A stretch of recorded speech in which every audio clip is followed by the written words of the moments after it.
Hi, this is Doctor Evonne from healthdirect, and today I'm playing This or That Cough Edition. Cough syrup or honey? I would rather honey. There is very limited evidence to suggest that cough syrups are actually even that useful. Water or milk for a cough?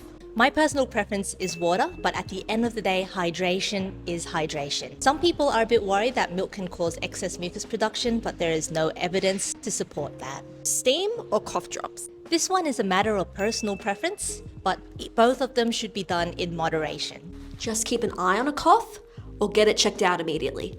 At the end of the day, if you don't know what to do for your cough, definitely get it checked out. Seek a trusted healthcare professional.